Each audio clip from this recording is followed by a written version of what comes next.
The word is Shema. So basically what it is a word that means to listen and to obey, more than just physical hearing, but to be present, to listen attentively, to perceive, and then to act upon what is heard. In Jewish tradition, there is something called the Israel Shema prayer.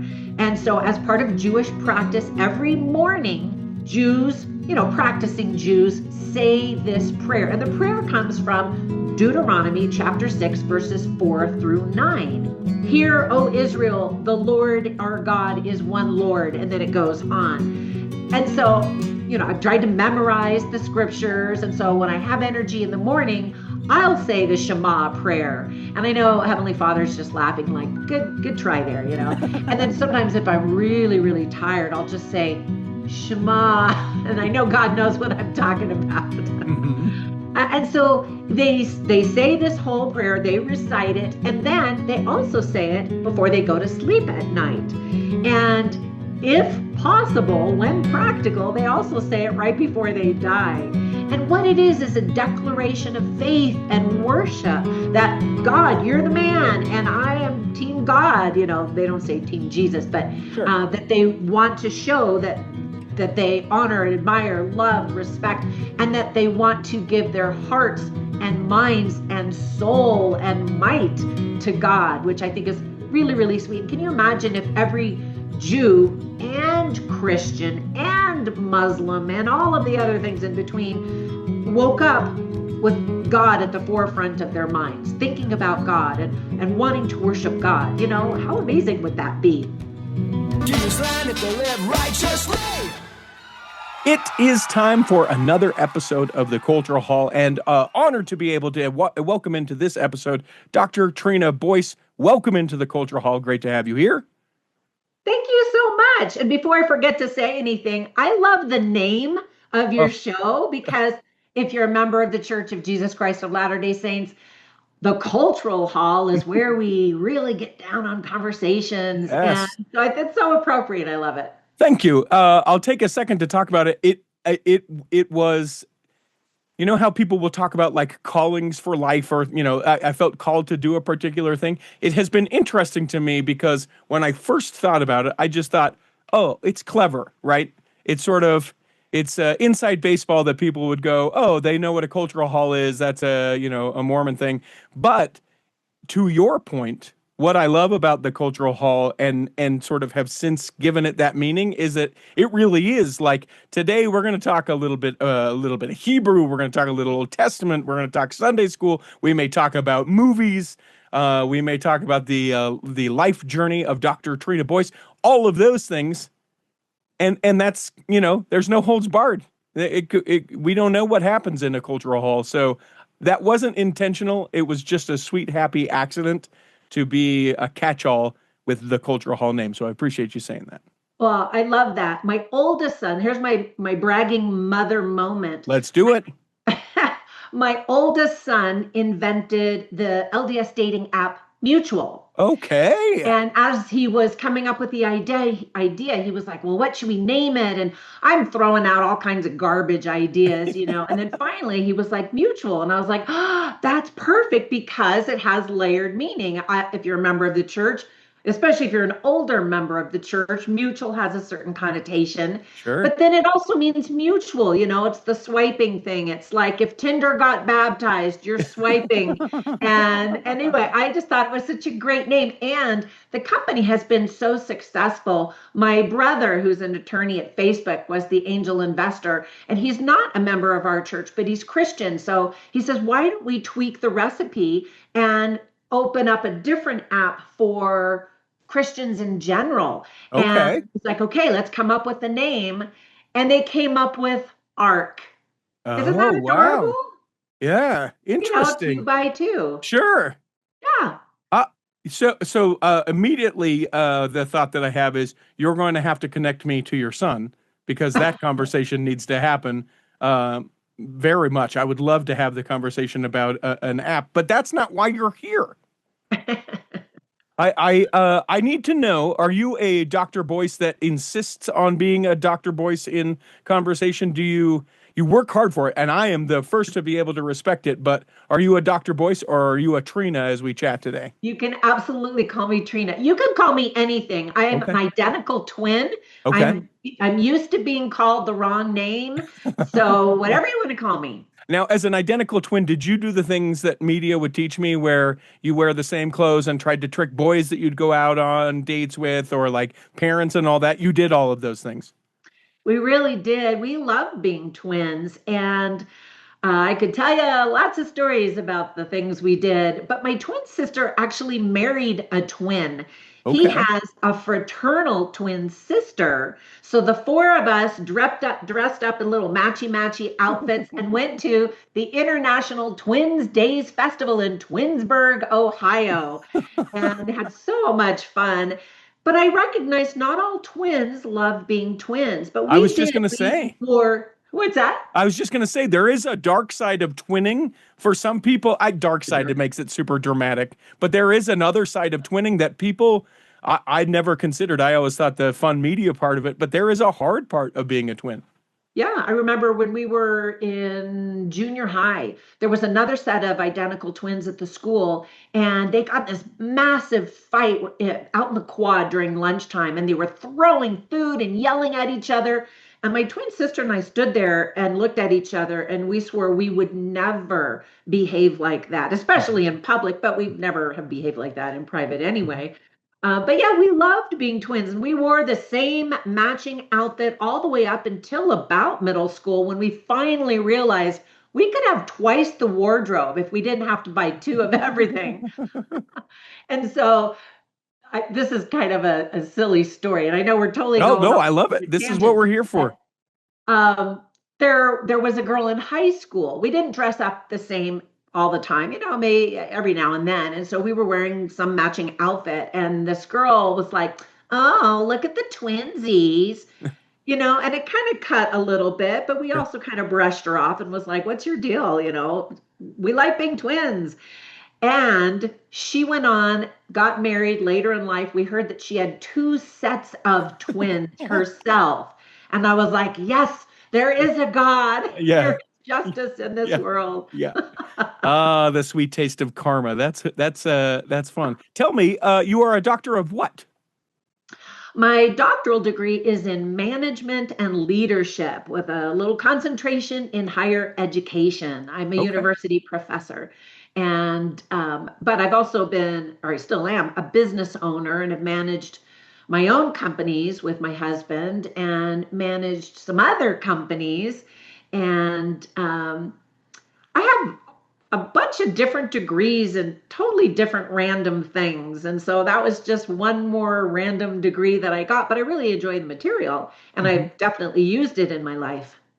I love that it's a random doctorate. That's incredible. You're like, yeah, I mean, it's some letters at the end. I got business. I figured, why not? Why not be Dr. Trina Well, Boyce? when I was a little girl, my dad raised four of us. My parents divorced, so the three girls were Mhm. drilled into our head. You need to get an education, Mhm. especially because you're a girl. You don't know if you're going to divorce, if you're never going to marry, if your husband loses his job. You need to have your own education and degrees to be able to support your family. And as a young girl, I recognized the wisdom of that, but I also thought those things are never going to happen. And between my sisters and I, one of my sisters lost her husband. He actually died of cancer when her children were young, Oh, and she has a doctoral degree. And then another sister's husband did lose his job. And what was the other thing? Oh, actually, the sister divorced. mhm. And we were like, wow, that's amazing. And what's funny is my dad always emphasized, was very adamant about us getting degrees, but we all have doctoral degrees. And my brother, the Wow. one who's the angel investor for my son, he has a law degree and an MBA and a law degree. And my dad was like, wait, I never said I was paying for all of this, which he did not. He did our bachelor's degrees, but Sure. after that, we were on our own. But when I was a little girl, and as soon as I found out about a doctoral degree. At some point, I must have asked my teacher, "What's the highest education?" And Mhm. a teacher had said that, and I was like, "Oh, I want to do that," because I am a nerd. I have a love affair with lifelong learning. And whenever I learn something, I Mhm. can't wait to teach it to somebody, which is Yeah. why I'm on your show. Yeah. As we get into some Hebrew stuff, that's coming, but I've got too many questions to get there yet. I need to know how it was for you.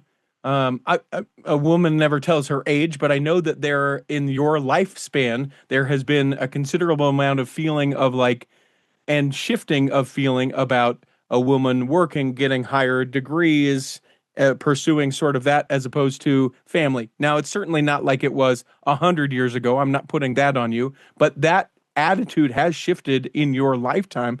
Tell me how that has been for you. Yeah. Oh, I'm so grateful that I had a father that really emphasized education. And I didn't do it all at once and Sure, then get married. sure. I did all the things that I do raising my family. And some people will say, "Well, how did you do all the stuff you do?" And I always laugh and I say, I'm old. It took time. And I did not do it all at the same time. Years ago, I was really involved with the American Mothers and organization that Okay. they're the ones that nominate the Mother of the Year and all of that. And I had the great honor to be the Young Mother of the Year when I was raising my family in Yeah, you California. did. Hold on, You hold on, did. hold on. Well, my kids laugh about that. They're like, "Yeah, all Yeah. right." We always say we look the whole family. We look really good on paper. Mm, But anyway, so this organization said we want to have a presence at the governor's conference for women in California. This was back when Arnold Schwarzenegger was the governor, the governator. yeah. Anyway, so we went to this conference and it was amazing. It was like Relief Society on steroids. Mm, Oprah Winfrey was one of the speakers, and we she had the is. Dalai Lama. We got to meditate with the Dalai Lama. I mean, it went on and on. It was incredible. So at one point, they had classes and workshops and stuff throughout this full day.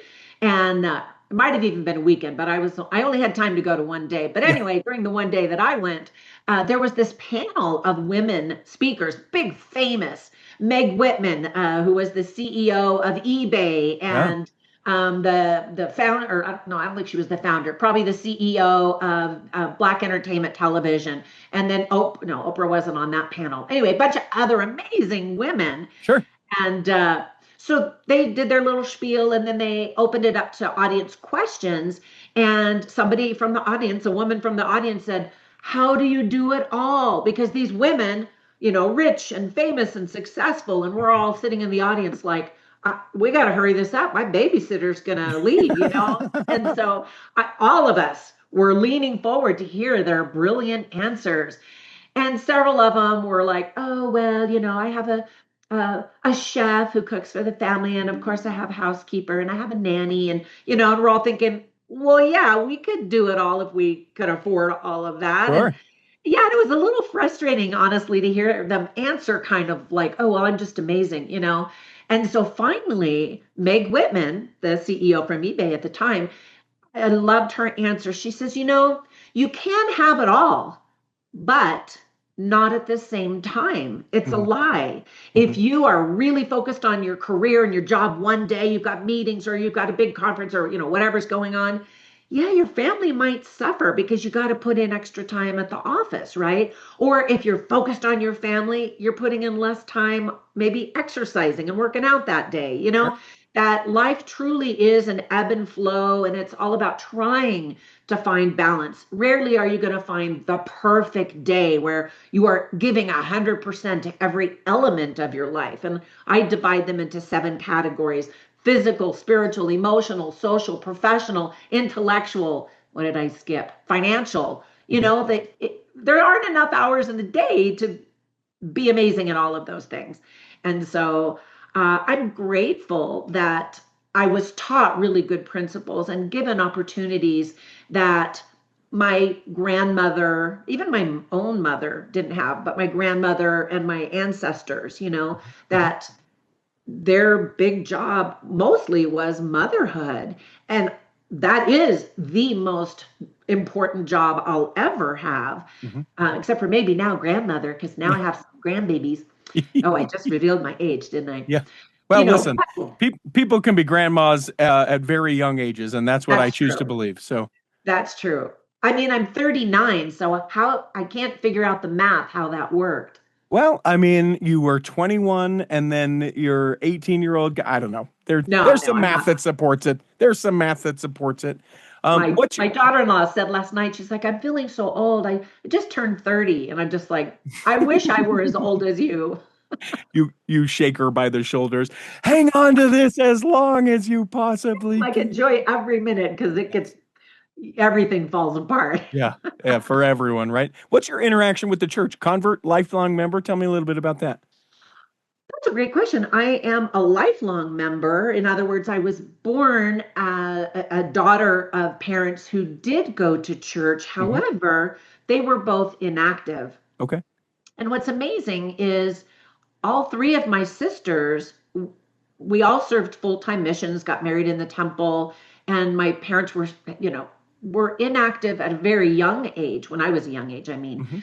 Hmm. But they would drop us off at church, and we just were all in from the Yeah. very beginning. Yeah. My brother is technically my half brother. He's from my parents divorced, and my father and my stepmom had my brother. And he's Hmm. not a member of the church, but he's such an amazing guy and a really good Christian.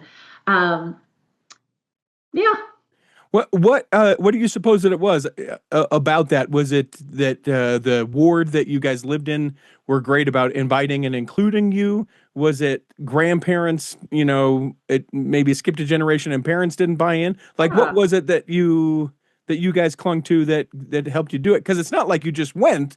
You went and served missions. You went and got married in the temple. That's yeah. sort of a step beyond just like, yeah, we knew and sort of attended. That's such a great question because my father's parents were members of the church, but they were always completely inactive as well. Hmm. I always laugh because my dad's name was Jack. We're like, well, he's a Jack Mormon, but so were his parents. And yeah, so it wasn't grandparents giving support. My mother's parents were not members of the church at all.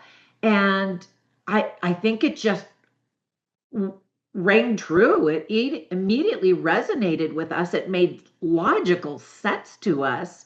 And it always has. And the more I learn, I just think, obviously, all of this is true. There Hmm. is nothing else that the world offers that has ever turned my head. Even other religions. I have one son who, he's trying to figure it all out, which is great. We Right. all need to figure it out. And so I have taken him to many different churches. We've been to mosques and, Muslim mosques or Hindu temples. We've gone to every religious uh, building you could imagine and talked about different religions. And in fact, when we recently moved from Las Vegas to Utah, Hmm. and they had in Las Vegas this fantastic interdenominational lecture series once a year, usually during the fall. Hmm. And they would invite about 6 or 7 guests representing different religions. I mean, Wow. religions I didn't even know existed, Sure. various sects of paganism and whatnot. I don't know. Yeah. And then they would have a topic or a theme. And so each speaker would get about 6 minutes to share what their religious dogma was on that topic. Mhm. And then while the person up there was talking, and they had a hard deadline, they got a buzzer if they were talking too long. No, but it was a beautiful environment, very welcoming and opening, and everybody there was there to learn, which is so great. No negative feelings at all. It was really lovely being there. Anyway, so while the person was talking and taking their turn, other ushers would go up and down the aisles and pass out cards, and you could write questions. And so Hmm. then we would ask these leaders of the various churches to answer questions. Right. And another thing was really cool was seeing these church services in these different religious buildings. It was just really a neat experience. And I just think, we're all trying to know God, right? I mean, basically, unless we did have atheists represented, and I'm like, why Sure. are they here? Yeah. Yeah. But anyway, we're all just trying to understand God and grow closer to Him. Why are we bickering over doctrine? Yes, it's important, but ultimately, religion should make us be more kinder and loving toward each other. And that doesn't seem to be happening. And No. it just boggles my mind. I don't get it. And especially when Christian denominations battle each other, I'm like, we're all on the same team. We're Right. Team Jesus. Like, what are you guys doing? Yeah, we Yeah. might sing different hymns or, you know, have different understandings of things, but can't we appreciate that, we're all on Team Jesus? Yeah. Anyway, I can't even remember what the question was. I No, kind you're of, fine. You're fine. I appreciate just kind of getting to know you a little bit. One question I have, then I want to take a break.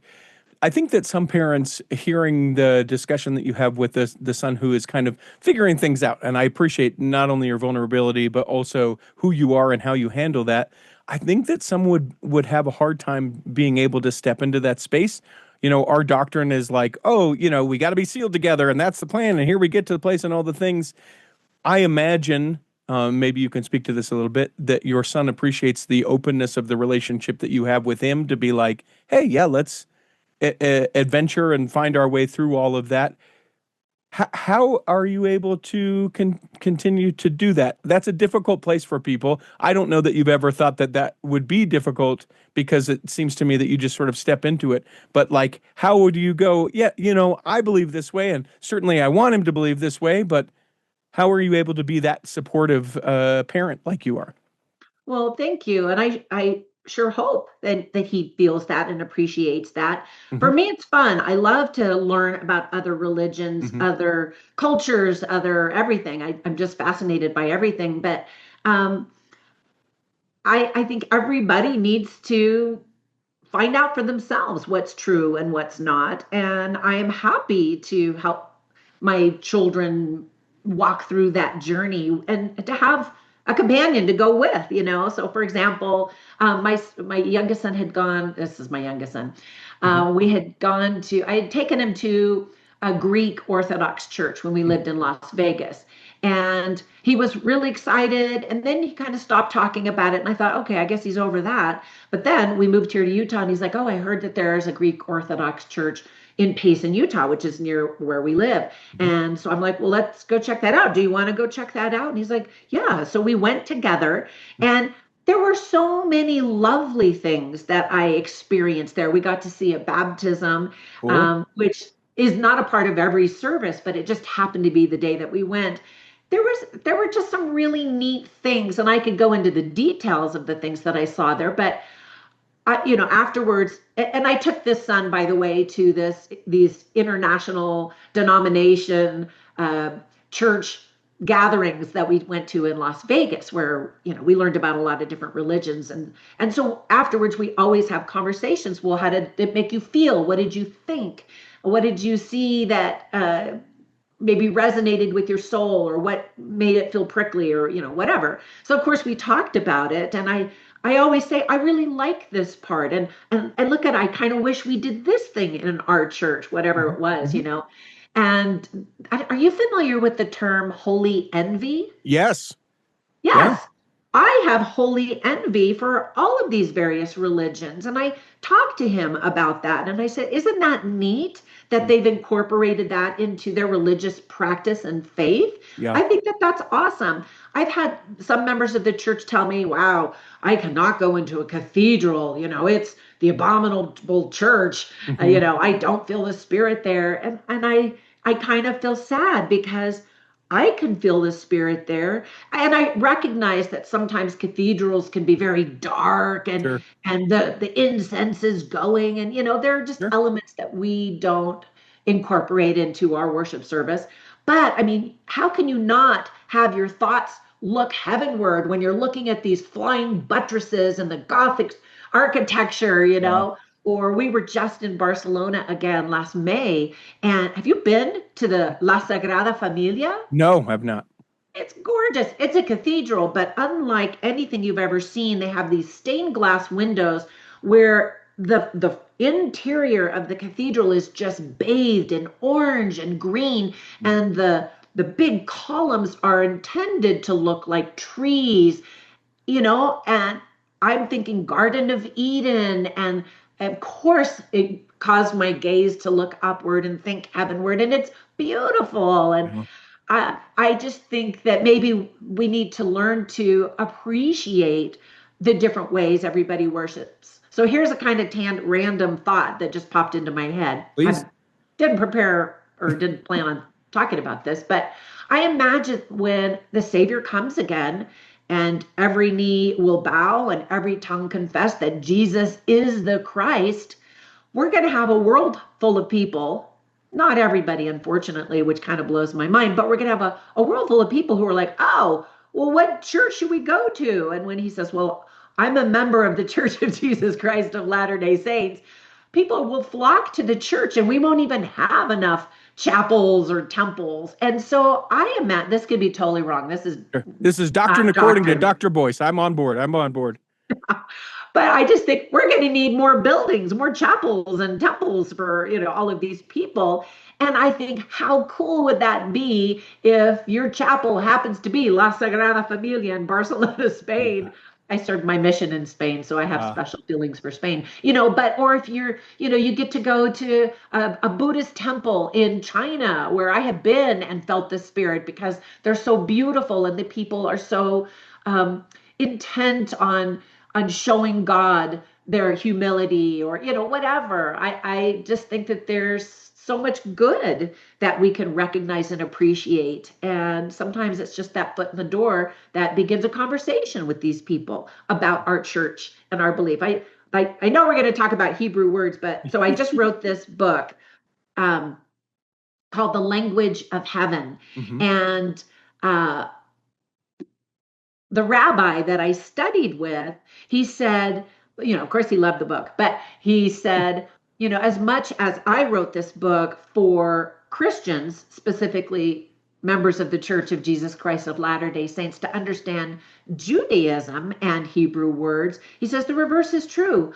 And he recommends this to his synagogue and congregation, in his Jewish faith, because he's like, we could learn and appreciate Christians and what they believe about Jesus, but even more particularly members of the Church of Jesus Christ of Latter-day Saints. And it started a really sweet conversation with them and with our brothers, the Jews, whom I respect immensely for their obedience. And we can get into all of that whenever you want to talk about the book. Sure. But the bottom line is to respect and learn from other religions, I think. Yeah. I want to take a quick break. When we come back, let's jump into the book. Why you wrote it, what it is, who it's for, and you've sort of keyed that up a little bit, but we'll get deep into that coming back in the second block of the Cultural Hall. This Christmas, give a gift that celebrates what matters most. At Latter-day 3D Studio, you'll find beautifully crafted temple snowflakes. These one-of-a-kind ornaments capture the beauty of sacred temples in every intricate design. Pair them with our other Christ-centered decor to bring warmth and meaning to your home. Each piece is 3D printed with care and inspired by faith. As a special to Cultural Hall listeners, get an extra 10% off when you use the promo code Cultural Hall at checkout. Discover the perfect Christmas gift, where faith meets craftsmanship. Go to latterday3dstudio.com. Here in the second block of the Cultural Hall, remember you can always leave a review if where you listen to the Cultural Hall allows you to do so. Spotify allows you to do comments and reviews. If you're listening in Apple, you can certainly do it there. If there's a particular episode that has helped you, or you've been a longtime listener and you just have said, you know what, I've decided, new year, new me, I'm going to start leaving reviews for the things that I love. Take a moment and leave a review. We would love to hear it. If you don't have anything nice to say, keep it to yourself. We don't need the negativity in the internet and in the world. Just keep it to yourself. Dr. Boice, a thing that I've appreciated in just the short time that we've been able to visit is I love your curious nature. Your knowledge is power. This is what life is for, that has sort of led not only in your familial activities, but also in your educational and professional and all those things. How does Hebrew and the study of the Jewish people, like you studied management and you've got kids and all that, and then it's like, to me, it almost seems like there's a part of it where you're like, yeah, and you know what? I want to understand the Jewish people too. And you just sort of group that in there as well. How did this come about? Well, one of my bachelor's degrees is in international relations. I had done a BYU study abroad program when I was an undergrad at BYU. Go Cougs. And I just remember I had done a little bit of traveling. I grew up in California, so my dad took us down to Mexico, and that was kind of my big international experience Sure. up until that point as a young girl. And when I went to Europe, I just was like, wow, there's a whole world out there. I want to go everywhere and learn everything I can. I just was so fascinated and mesmerized. And so Judaism and Hebrew is just kind of a part of that. My other bachelor's degree is in Spanish. I love learning languages. And then I had the privilege of serving a mission after I earned the degree in Spanish. And I was like, ooh, I don't know that much, do I? And so, that's true. I had gone down I was an exchange student in Mexico. So, Okay. Immersing yourself absolutely helps with languages, but I'm fascinated with the idea of words and how different sounds can mean different things. And I remember my older sister coming home. She was in middle school and I was still in elementary school.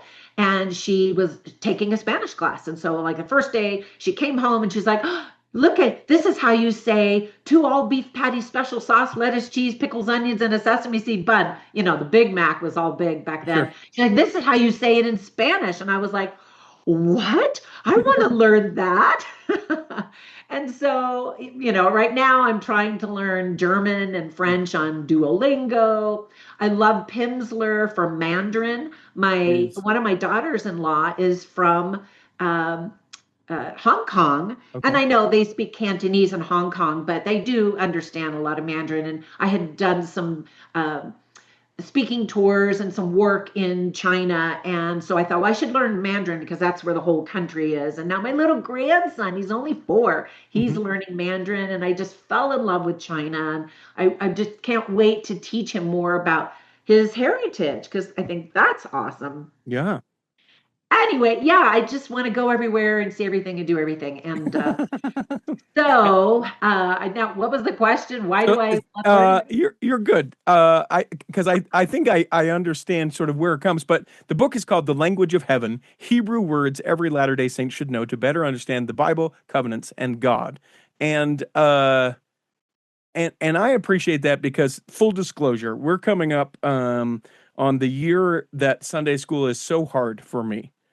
Right. Old Testament, I used to teach Sunday school, and the way that I would teach Sunday school during the Old Testament year is I would say, who has thoughts on anything that they read? And I would allow everyone to dictate the class, and I just would be like, yes, Trina, what did you have to add? Yes, Jeff, what did you want to add over there? And that would be how I would teach it. I feel like I had something to bring to the table with New Testament, and then because of experience, Book of Mormon, and then I got to serve my mission in the Cleveland mission, so church history and the Doctrine and Covenants. Like, I lived there, and I was like, oh, and what we don't talk about is there's this thing, and you can go here, and so that That's was awesome. exciting. But Old Testament, for so many people, we Yeah, go, it's Brandon tricky. Barrett, do we have to do this every 4 years? Maybe Old Testament could take a year. And then the people who, and I know that this is your response, this is the best year. It's rich, it's full, it's all the things. Get curious about it. And so I'm hoping, as we explore some of these words, you've sent me a list of a couple of them. I don't know that we're going to have a time to get to as many as you've sent, but I would love to get excited via our discussion about some of these words, how it can change my worship, my relationship with my Heavenly Father and my Savior, and get excited about an entire year of something that presently, in this moment, I'm just kind of going, I mean, I'll sit. Well, so here's a kind of a little sweet thing. I told you we just moved to Utah from Hmm. Las Vegas. And you move into a new ward and you're wondering, what calling am I going to get? Hmm. And I was just finishing writing this book when we moved here. I knew it Hmm. was going to launch in November, this Of last 25. November Yep. to prepare, to offer a supplement for church members. And so I told Heavenly Father, I'll do whatever you want me to do. But it would be kind of fun to teach gospel doctrine and especially Old Testament. So I just got called as the gospel doctrine teacher. Yes, you did.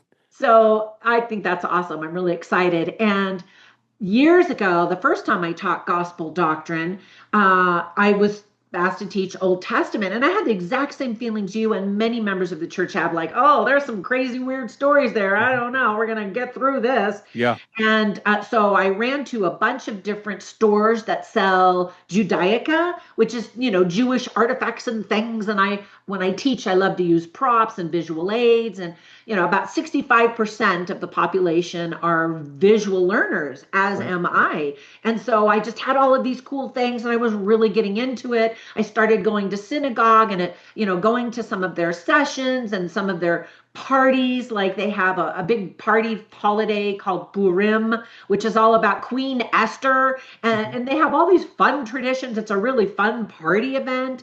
I'm like, wow, Mormons don't celebrate Esther like that, Yeah. And I just was like, look at all this cool stuff. So I actually, even before that, years ago, maybe in seminary, as a teenager, I saw pictures of the Western Wall in Jerusalem, in the Old City, which back then was really called the Wailing Wall. I was going to say, is that the same as? So, Yeah, that's the same thing. And that is the number one most sacred spot on earth for Jews. They believe that it is the last remaining wall of the temple before it was destroyed. And so they gather there every day of the week, but the big celebration is on their Shabbat, their Sabbath, which is Friday night at dusk, and then into Saturday. Anyway, and I had the great privilege of going to Jerusalem on Shabbat, Shabbos, Sabbath, that all means the same thing, and got to experience this. And I had always wanted to go there, and I was fascinated that they wrote little letters to God and put them between the cracks in the wall. I'm like, I got to do that. I want to do that. And so I got to do that. I got to go with my twin sister the very first time, and her husband and my husband. And so I had written my little letter and was so excited. But have you been to Israel? I have not. It is a bucket list thing for sure. And it was mine too. And in fact, way back when I was a student at BYU, I wanted to do a BYU Israel, or, they called it BYU Israel Jerusalem study abroad. And so my twin sister and I both signed up, and then it was canceled because terrorism was going on. Sure. So I was bummed out. So the next year we tried it again, and then they canceled it again because terrorism. And, big surprise, terrorism happens all the time there. Sure. So when we did finally get to go many years later, it was on the verge of being canceled. It wasn't through BYU, but a different thing. And, I'm like, am I not meant to go there? But anyway, we finally went, and people were like the day before we were supposed to fly out, there were, gunshots at Temple Mount. And I'm like, oh no, are they going to cancel? No. And they're like, it happens all the time. Just come, And in fact, I was supposed to lead a trip to Israel last month. And one by one, all of the guests canceled because it's scary, you don't know stuff. And my husband was kind of disappointed. He's like, I really wanted to see that Iron Dome in action, honestly. To see how do when they launch missiles at Israel, how do they take care of them in the sky so it doesn't, well, it's not 100%. Stuff does land and destroy. Anyway. And I had always heard that going to Israel was life-changing. And I was like, I'm not like this mass murderer, so how much is my life really going to change? But it really is. It gets into your soul, and you see things that really bring the scriptures to life, that you're like, that's what Jesus was talking about, if you're reading New Testament stuff or even Old Testament stuff. Anyway, I'm just now obsessed. And so after that experience, I got to get back to the Western Wall, and then I'll tell you. Okay, please. So at the Western Wall, well, no, let me tell you about this other book that I wrote. I don't know, a year or so after the last time I had been to Israel. I wasn't planning on writing this, but it affected me so much, and not, to do a shameless plug. Sure, no, let's do it. But have you ever heard of the Via Dolorosa? Maybe. Yeah, it's not really a part of Mormon conversation, among members of the Church of Jesus Christ of Latter-day Saints. But it's really neat. And I'll just give you a quick condensed nutshell. The prophet, President Nelson, wanted us to focus on Easter more. Sure. And, we spend so much time with Christmas, which is appropriate, of course, and Sure. awesome. But we don't really do that much, or certainly not to that extent for Easter. And the whole point of Christmas was that Easter was going to happen, right? That Right. we needed Easter to happen, meaning the atonement of Jesus Christ and Sure. all of that. Anyway, and so this Via Dolorosa, it means the painful path or the sorrowing way. And over the centuries, they have tried to define which path, which streets did Jesus walk down from condemnation to crucifixion. And so over the course of centuries, these sites have changed a little bit. Today, you can walk from the beginning, number one, and they have on walls and on different things signs, numerical signs and images and sculptures and things that point you to the direction so that you can go to each station, they call it, and reflect on what happened at that place. And it's awesome.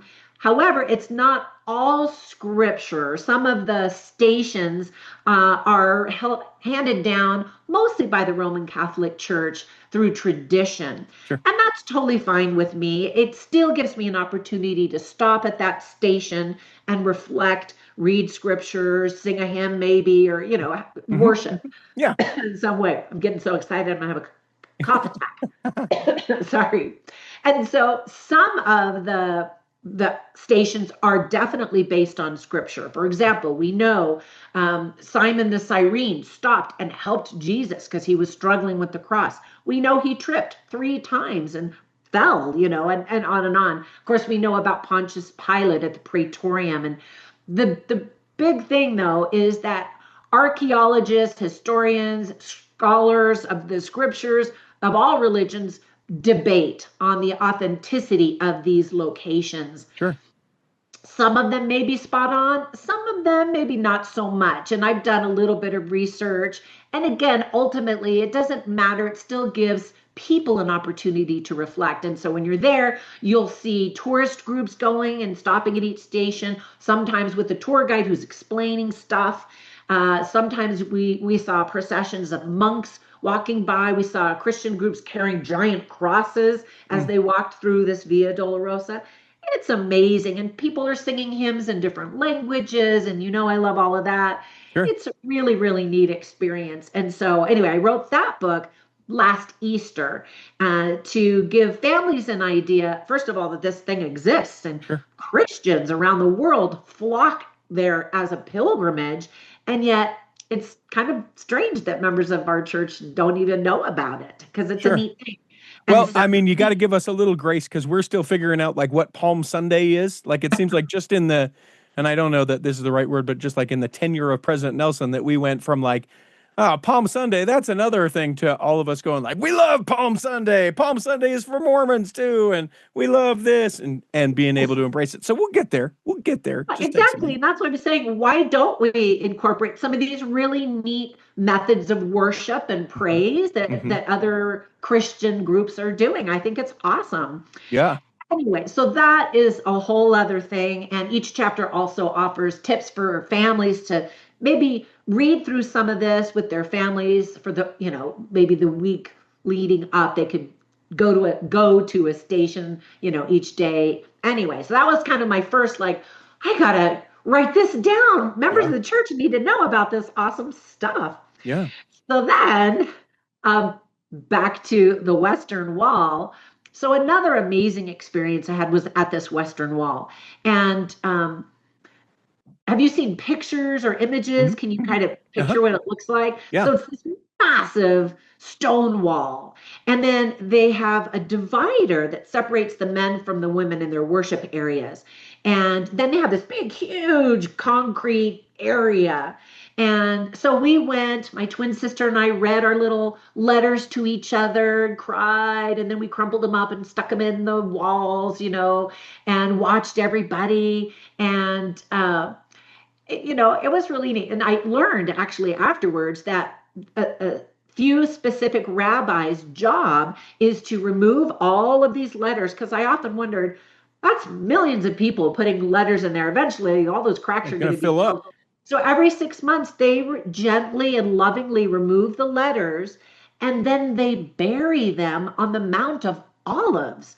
So when the Savior comes, he might step on my letter, I don't know. Anyway, I was just like, oh, that's so cool that they show such respect for Sure. people who are trying to communicate with God. And that's what the Western Wall is all about. And so on the men's side, they are wearing all kinds of fun outfits, depending on which sect of Judaism they belong to. And there's this one tribal hat, and it goes straight up and way far off their head, and it's made out of like mink fur, and it costs $8,000, and it's Jeez. gorgeous. And then you see men wearing just the yarmulke and different robes, and you see the phylacteries on the foreheads, the whole thing. It's really neat. And I compare that to how members of our church are with our garments. And do we wear them so boldly as the Jews clearly wear their prayer shawls and their outfits and stuff? And I just was so impressed with, they don't care what you think about them, they're there to worship. Sure. And I love that boldness. And so you'll see the men on the other side, and they're holding usually the Torah, which is the first 5 books of the Old Testament, what we call the Pentateuch. And that's their book of commandments. They really focus on the Torah. And then the rest of the Old Testament, they read and they study as well. That's called the Tanakh. And then they also have the Talmud, which is the writings of rabbis debating, what do all of these things mean exactly? Jews love to debate and have theological discussions. And this youngest son that I take all over the place, he loves talking about religions and comparing, and he comes up with all kinds of crazy interpretations, and we entertain those. And Sure. the conversation is good, and it's on the road to finding truth. Anyway, and so you'll also see them standing at the wall, usually holding the Torah in their hands.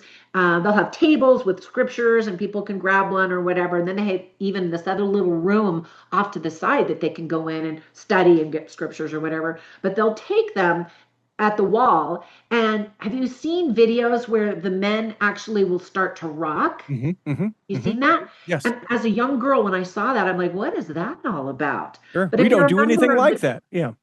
yeah, Yeah. I'm like, what does that mean? And there's actually a Hebrew word that refers to that movement, meaning your whole body, your whole soul, spirit and body combined are engaged in worship. And they describe it as tasting the scriptures. And I love that idea. I mean, the Book of Mormon tells us to feast on the words Sure. of Christ as well, instead of nibbling. But they really get into it and they rock. And the first time I had gone to the temple for my endowment, I thought, oh, I'm seeing something kind of similar. And I won't get into all of that, but if you've been endowed, you may go, oh, interesting. And I think that is a practice that is a remnant of what their ancestors have passed down. They may not know why they're doing that motion, but it's ingrained in who they are as a people. Anyway, so loved the guys. And then with the girls, it was so sweet. The women don't have a specific outfit, but you can definitely tell different sects of Judaism, which is really interesting. But they all wear shawls over their head as a covering. And again, if you have been inside the temple, that will look familiar to you as well. So my twin sister and I had our little scarves to cover our heads. We wanted to be respectful. Sure. And so we did our letter thing in the wall, and then we kind of sat back. They had chairs, and so we kind of sat back and just watched these women, and it was so sweet. To me, I saw Relief Society sisters at the veil in the temple. Wow. It was, I don't want to get all verklempt and start crying, because I ugly cry, but I just felt the spirit so strongly there. And we just loved this moment where a young girl, we called her a beehive because she looked like she was maybe 12 or 13, and she had her Torah in her hand and she was very excited. She was kind of looking around. It might have been her first time because she seemed unsure of what to do there. And so she's looking around, and we were curious to watch her journey and her experience. And so, she was kind of glancing around and kind of started rocking because she probably knew she was supposed to do that, although maybe she didn't know why. So she kind of timidly started rocking and was looking at scriptures. And then, we glanced around and kept looking at other women. And then we looked back at her, and she's now full on. She's got into her groove. She is there to worship and to learn and study and feel God's presence. And we were so thrilled for her. And then right after, another teenage girl came, and we called her a Laurel because she was maybe 17 years old or something. Sure. And there was no hesitance. She must have been there before because she came with a purpose. She headed straight over, was wearing all white even though there's no uniform or outfit that they have to wear, but she happened to be wearing this white dress, went straight to the wall, put her hands, her face, her whole body, her feet right up against that wall, and started pouring her heart out to God. And I was like, wow, I want to be like that. I want to be all in like she was. And I am. I feel like I am, but she just demonstrated that physically so well. It was amazing. But wait, there's more, and hopefully we'll get to some Hebrew words here. We're going to get to one at this point, but that's fine. I'm good because we're going to give people an example of what it'll be like. But wait, there's more. I'm ready. Let's go. Right. Okay. And I've got the perfect word that kind of connects with this story. So, we spent our sacred worship time at the wall, and then we heard some commotion out on this big, huge, massive concrete area. And we're like, oh, what's going on now? So we kind of walk out of the kind of a gated area where you go into the wall. And we see all of these teenage boys running into this big concrete, I don't know what to call it, this massive area. And they start putting their arms around each other, and they're singing and they're dancing. And then they start throwing some of the guys up on their shoulders. And of course, we couldn't understand everything they were saying, but we were watching, and they motioned for us to join them. So we're like linking arms, and, I don't know the song or the words or anything, but they were so exuberant and so excited to be there. And I'm like, wait a minute, the members of our church, especially the young men, they don't exactly act like that on our Sabbath day. Sure. And I was so amazed. It was infectious. The enthusiasm was genuine. It was so compelling and just an amazing experience to be a part of that. So they celebrated and sang and danced and laughed and, had so much fun being together. And then they were prepared to go to the wall. And little by little, when we first got to the wall, there were handfuls of people, and now there was a massive amount of people. And these young boys, toned it down, got reverent, and went to the wall to worship. And it was just amazing. Okay, so you ready for a word that's going to tie that together? I am, but we are going to take a break real quick, and then we'll come back. We're going to get that word. We're going to get an idea of what the book kind of is as we dive into that word. And then there are 3 questions that we ask everyone who steps into the Cultural Hall. So I will ask those of you. We will come back and do that in the 3rd block of the Cultural Hall. Let me take just a moment to tell you all about bestdjinutah.com. That is the website where you can learn all about me. Oh, sure, you probably feel like you know me, but you know me in the Cultural Hall sense. I have a DJ company now, 6 of us strong. Great event hosts, MCs, and DJs that can be able to make whatever event you have coming up absolutely spectacular, and hope you will reach out to us. Now you're thinking, well, wait a minute, Richie, I don't live in Utah. Would you travel? Absolutely, I would travel. Would they travel? Absolutely, they would travel. Whatever your event is, doesn't have to be a wedding or a community event. We can do all sorts of things. I can teach you line dancing. I can dance with you. We can do partner dancing. We can do all kinds of things, but we can't do any of it if you don't hit me up. You can go to bestdjinutah.com.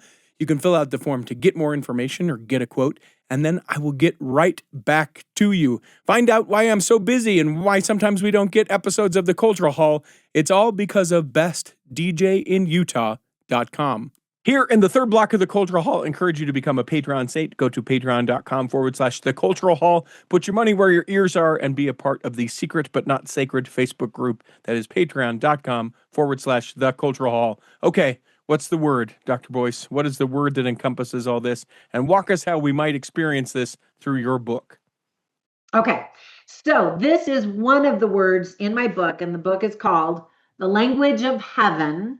And then you mentioned it earlier. Hebrew words every Latter-day Saint should know to better understand the Bible, covenants, and God. I had to read it because it's such a long subtitle. That is a heck of a subtitle. Yeah. So every chapter features a Hebrew word, obviously, and it tells you how to pronounce it, what it looks like, in the scribble, scrabble Hebrew letters that look like scribble, scrabble to us, and where we can find it in not just the Old Testament. I also have some places in the New Testament where we see it. And also sometimes the words are used in the Book of Mormon or the Doctrine and Covenants, not the actual Hebrew word, but the connotation that I'm going to teach you. Sure. And then there are some Jewish fun facts that have to do with that word, some ways you can incorporate it into your study, your life, questions that you can ask, examples of history and from the scriptures, stories that show the true meaning behind that word, and that kind of stuff. Cool. So we're only going to have time for one word, but I think this word illustrates this whole Jerusalem experience that I just shared with you. The word is Shema. Shema. Okay. Shema. And I love this one. So basically what it is a word that means to listen and to obey, more than just physical hearing, but to be present, to listen attentively, to perceive, and then to act upon what is heard. And so in Jewish tradition, there is something called the Israel Shema prayer. And so as part of Jewish practice, every morning, Jews, practicing Jews say this prayer. And the prayer comes from Deuteronomy chapter 6, verses 4-9, which is, hear, O Israel, the Lord our God is one Lord. And then it goes on. And so, I've tried to memorize the scriptures. And so when I have energy in the morning, I'll say the Shema prayer. And I know Heavenly Father's just laughing like, good try there, And then sometimes if I'm really, really tired, I'll just say Shema. And I know God knows what I'm talking about. And so they say this whole prayer, they recite it, and then they also say it before they go to sleep at night. And if possible, when practical, they also say it right before they die. And what it is a declaration of faith and worship that God, you're the man, and I am Team God. They don't say Team Jesus, but Sure. That they want to show that they honor, admire, love, respect, and that they want to give their hearts and minds and soul and might to God, which I think is really, really sweet. And can you imagine if every Jew and Christian and Muslim and all of the other things in between woke up with God at the forefront of their minds, thinking about God and wanting to worship God? How amazing would that be? So you've probably watched The Chosen, the TV show. Yeah. So you might recognize or remember there's several scenes in several episodes where Jesus or children say this Shema prayer. Do any images come to your mind? Yeah. Yeah, like remember when Jesus, he steps out of the tent, it's in the morning and the children are there and they're reciting this because Jewish children learn it from a very young age. It's just, again, part of who they are. And so another thing that's kind of interesting is, I'm trying to read my notes because I don't want to forget some of this stuff that I want to teach you. So when you take the last letter of Shema and the last letter of Echad, which means one, the Lord our God is one, you put them together and it creates a new word, which is witness. So when you say the Shema prayer, you are also witnessing, bearing witness of God. And I think that's really sweet too. Okay, Okay, I'm looking at my notes and thinking about how much time we have and how much I can talk about all of this. Uh, But I, when I I, shared the experience of the Western Wall, um, I think about, Shema is responding to God's voice. Loving God means wholehearted obedience. Obedience leads to God's blessing, and Jesus is the voice that we must Shema, right? When I think of the women at the wall, I think of those were women who were showing their heart to Jesus. That young teenage girl who put her whole body, that was showing her whole soul, body, spirit, Mhm. everything. Mhm. And might is those young men who were, shouting for God. They were showing with their physical strength and their exuberance how we need to love God with our heart, our soul, our might, our mind. And that's kind of what Shema is all about, is showing that I'm here. I'm here for you today. I'm going to give it my best, and you're in my thoughts and obviously my prayers. And I just love that sentiment so much. We see that echoed in, like I mentioned, in the Book of Mormon. To hearken, how many times do we read the word hearken Mhm. in scriptures, not just the Old Testament? And again, to hear and to do. Have you ever seen images of the Jewish Sabbath, the Shabbat, where they have their special bread, the Mhm. challah bread, and it's Mhm. usually on a board, Mhm. which to us should evoke images of Christ, the bread of life, on Mhm. that board, the tree, crucified on that tree. Mm. And there are also two candlesticks. And I, for years, wondered, what are the two candlesticks? And I even asked some, not Jewish people, but I asked members of our church who had studied Judaism. And I'm like, what is the deal with the two candlesticks? And they're like, oh, well, it's two candlesticks. And I never got an answer out of them until I was studying with this rabbi that taught me so much as I was writing this book. And he's like, oh, it's simple. It's the idea of Shema, that not only do you hear God's word, but you do it. So the Mm. candles are two, hearing and doing. Oh, And wow. ultimately, the aim, you had asked me about education earlier, the aim of education isn't just to acquire knowledge, even though I Sure. love knowledge, Sure. it's to take action, to take better action, maybe more informed action, but to be inspired and motivated to take action, to do something with all of that new knowledge. Yeah. Man, and then we could talk about the hearing and doing of things. I mean, even from what you just said, reminded me of parts of the temple or parts of our baptismal covenants or, any of these things. How many times do we hear things and then how many times do we actually do things because of what we've heard? General Conference is another great example where it's like here are prophets and apostles saying things and we're like, yeah, yeah, yeah, yeah, okay. Oh wait, now I'll do something on the other side of that. That's pretty incredible. Our time, unfortunately, has expired, which means you have to come back. That's all Oh that means. no. Yeah, that's all right. We'll get you back. Well, I was Uh, I was going to share one last quick thought, and that okay, is please.